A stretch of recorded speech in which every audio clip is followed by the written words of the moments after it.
नमस्कार। आपका अखबार के रविवारी अंक में आपका स्वागत है। मैं हूं प्रदीप सिंह। 15 अगस्त 2026 स्वतंत्रता का 80वां दिवस। प्रधानमंत्री का लाल किले की प्राचीर से भाषण। इस पर सबकी नजरें टिकी हुई थी। प्रधानमंत्री क्या बोलते हैं। पिछले कुछ दिनों में दो सेटबैक सरकार को, पार्टी को, प्रधानमंत्री को, तीनों को लगे। पहला, जो स्पेशल सेशन बुलाया गया था डिलिमिटेशन और महिला आरक्षण संशोधन विधेयक को पास कराने के लिए, 2/3 बहुमत नहीं मिला। हालांकि उस सेशन का उद्देश्य उस संविधान संशोधन विधेयक को पास कराने से ज्यादा एक पॉलिटिकल मैसेजिंग का था। सरकार को मालूम था कि उसके पास 2/3 बहुमत नहीं है और विपक्ष अगर सहयोग नहीं करेगा तो यह पास नहीं होगा। तो इसीलिए प्रधानमंत्री ने कहा कि मैं आह्वान करता हूं आपका कि आइए और समर्थन कीजिए, क्रेडिट ले लीजिए। मैं अखबार में आपकी फोटो के साथ आपको क्रेडिट देकर विज्ञापन दे दूंगा। लेकिन विपक्ष ने साथ नहीं दिया और वो विधेयक गिर गया। विपक्ष ने उसको जीत माना और उसकी खुशी मनाई। उसके बाद जो चुनाव हुए विधानसभा के, उससे एक मैसेज विपक्ष को मिल गया जो उसने ग्रहण करने से मना कर दिया। तो उसकी जिद उसी तरह से बनी हुई है। लेकिन बड़ा परिवर्तन शुरू हो गया उसी समय से। बड़ा परिवर्तन, उस परिवर्तन का नतीजा ये हुआ, मैंने पिछले वीडियो में बताया था कि एनडीए का स्वरूप बदलने जा रहा है। लेकिन आज अभी उस पर बात नहीं कर रहा हूं। आज प्रधानमंत्री के संबोधन की बात। प्रधानमंत्री का संबोधन उनके आत्मविश्वास का प्रमाण था।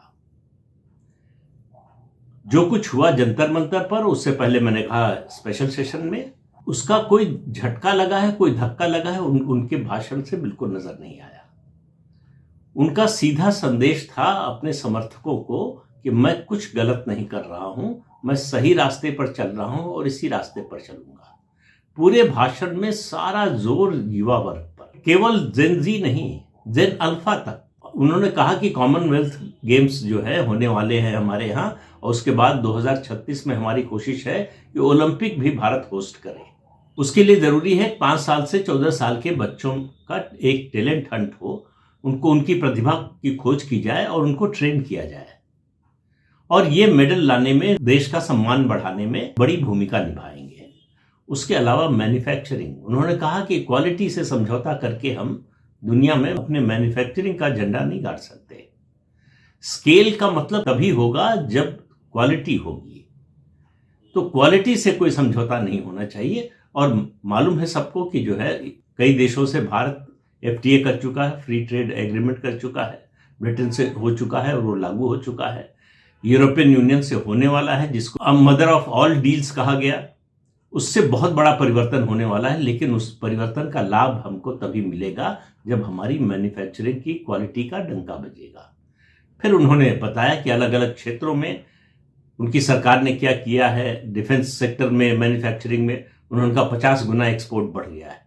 ये सब आंकड़े उन्होंने दिए और बताया कि क्या उपलब्धियां हैं, और साथ में ये बताया कि आगे क्या करना चाहते हैं। उन्होंने कहा AI के लिए हम 1 करोड़ युवाओं को ट्रेन करना चाहते हैं। ये सरकार की योजना है।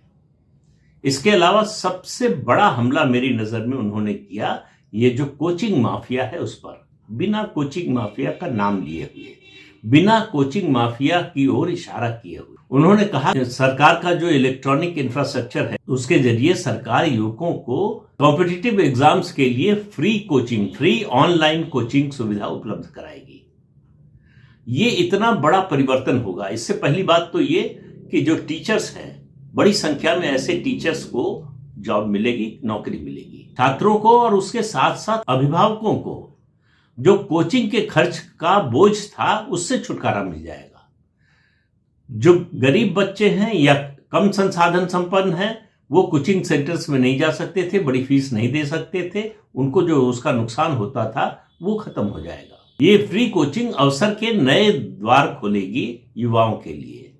तो आप प्रधानमंत्री का पूरा भाषण देखें तो उसमें युवाओं पर बहुत ज्यादा जोर है, बिना इस बात का संकेत दिए हुए कि उन पर ये जो जंतर मंतर पर हुआ, जो कुछ उसके अलावा जिस तरह से सोशल मीडिया के जरिए पर हमला हो रहा है, उसका असर पड़ा है। उन्होंने कहा मेडिकल और दूसरे कोर्सेज में सीटें बढ़ाई जाएंगी, यानी और ज्यादा अवसर मिलेंगे। देखिए, सारी लड़ाई जो है वो चाहे मेडिकल हो, इंजीनियरिंग हो, दूसरे क्षेत्र हो, उसमें यह है कि मांग जितनी है सप्लाई उससे कम है। जितने लोग एडमिशन चाहते हैं सीटें उससे कम हैं। तो उसका एक ही तरीका है, सीटों को बढ़ाना। और सीटों को बढ़ाने के लिए जो संसाधन चाहिए वो रातों रात नहीं पैदा हो सकते, वो क्रमिक तरीके से ही होगा। धीरे धीरे बढ़ेगी। पिछले 12 सालों में बहुत बढ़ा है, अब और तेजी से बढ़ाने की जरूरत है। नए अवसर, ये जो बार बार जो मेरिट नॉन मेरिट का सवाल उठता है कि इतने परसेंट पाने वाले को एडमिशन मिल गया और इतने परसेंट पाने वाले को नहीं मिला, ये तभी दूर हो सकता है जब जितनी सीटों की मांग है उससे ज्यादा उपलब्धता हो जाए। ये डिमांड सप्लाई का दरअसल मामला है। मेरिट और नॉन मेरिट और या फिर आरक्षण या बिना आरक्षण की का मुद्दा तो अपनी जगह पर अलग है, लेकिन ये जो एजुकेशनल इंस्टीट्यूशंस की बात है, यहां असल में इंफ्रास्ट्रक्चर बढ़ाने की जरूरत है। यहां पर जो है वो इंफ्रास्ट्रक्चर को और ज्यादा उसको विस्तार देने की जरूरत है।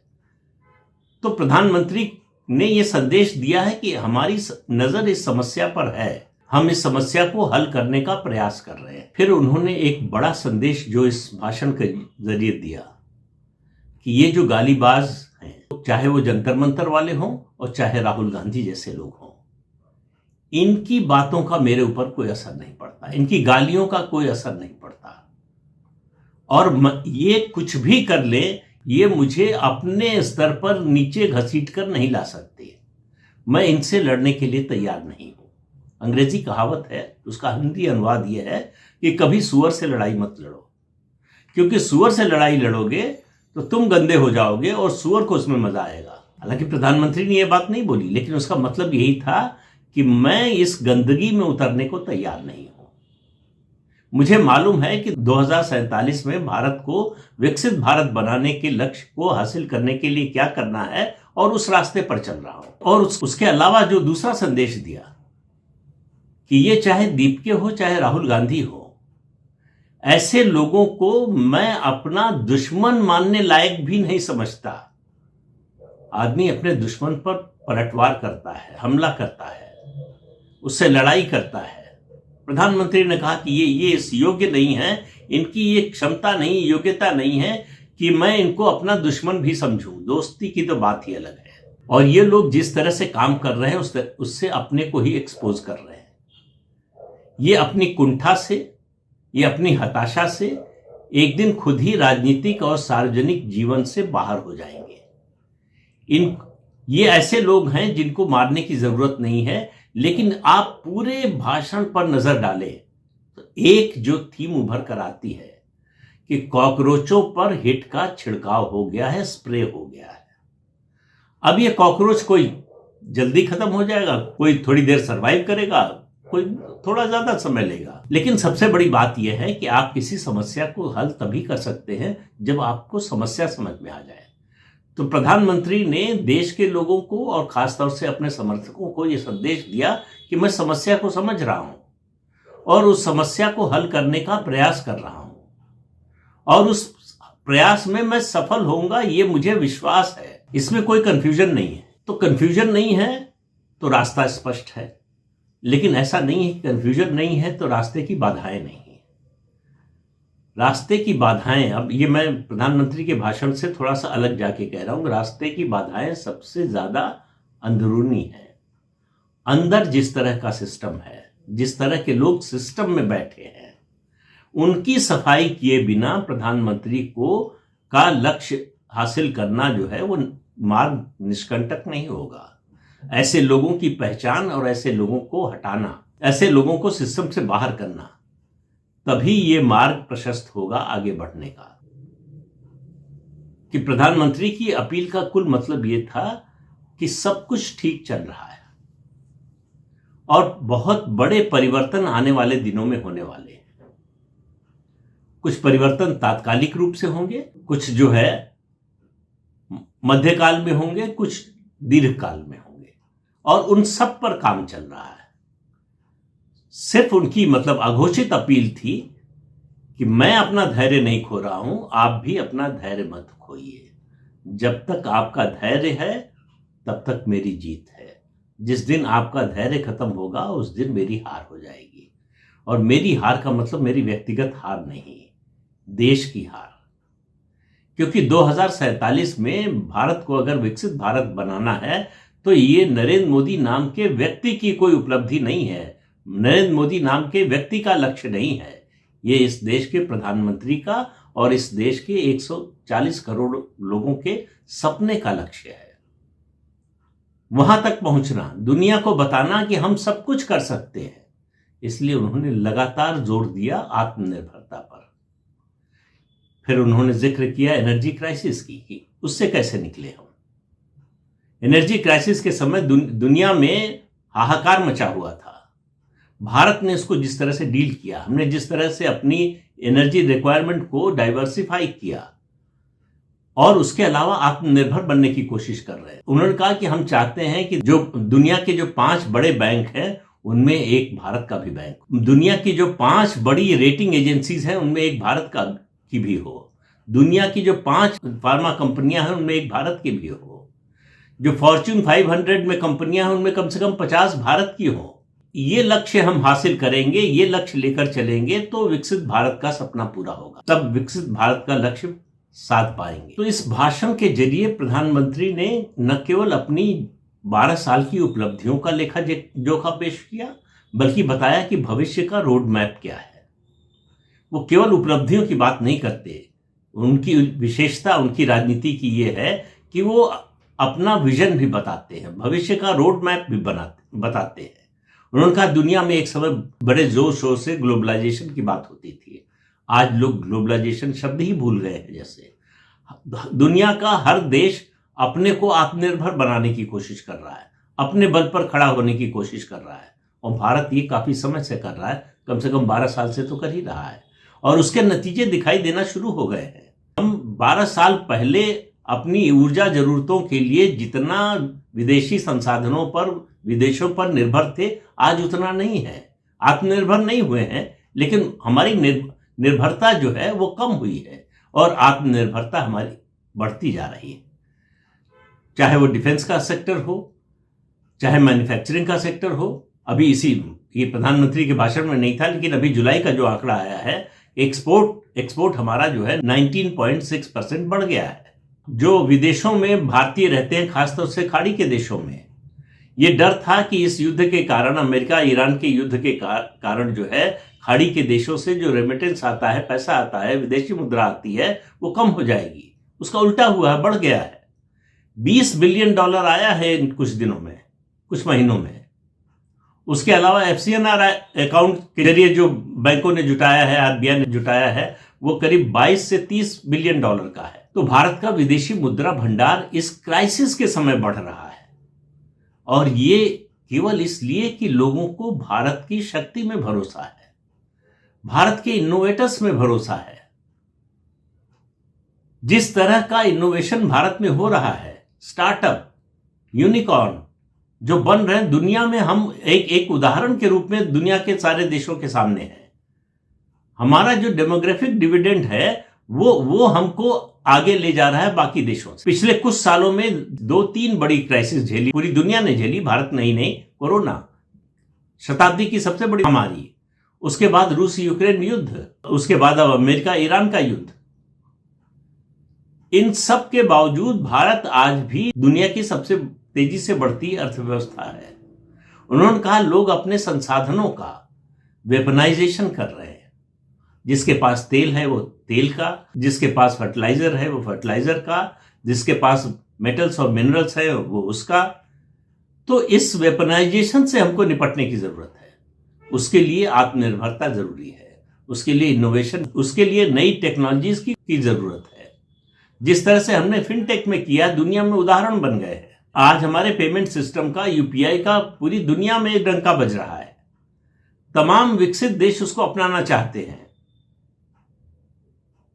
तो इसलिए उन्होंने पूरे देश को आश्वस्त किया कि देश सही रास्ते पर चल रहा है। ये जो बीच बीच में बाधाएं आती हैं, इनके कारण हमारा ध्यान हटना नहीं चाहिए। हमको अपना रास्ता नहीं बदलना चाहिए, अपने रास्ते पर चलते रहना चाहिए। ये पीछे छूट जाएंगे।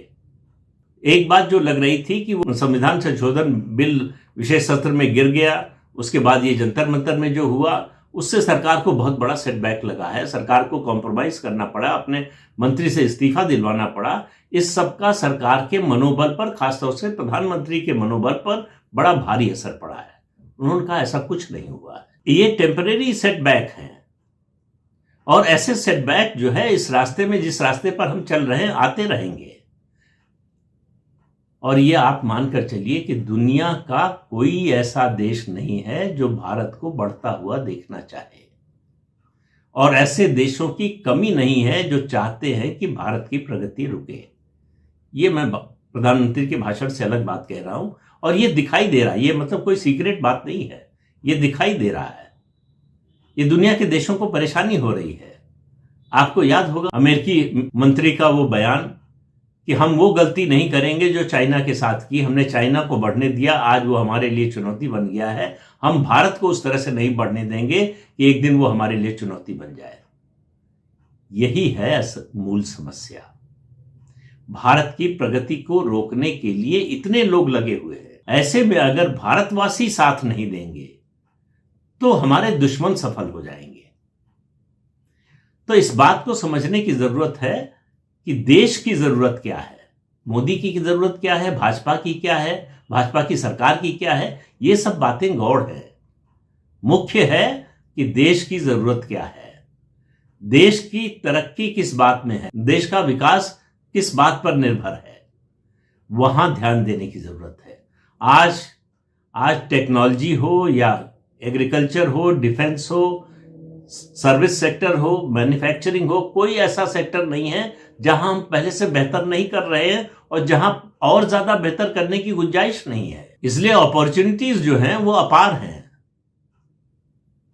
सवाल सिर्फ इस बात का है कि हम धैर्यपूर्वक उस रास्ते पर चलते रहें, अपने लक्ष्य से डिगे नहीं। लक्ष्य को हासिल करने के लिए जिस शक्ति की, जिस ऊर्जा की और जिस धैर्य की जरूरत है, उसका साथ न छोड़ें।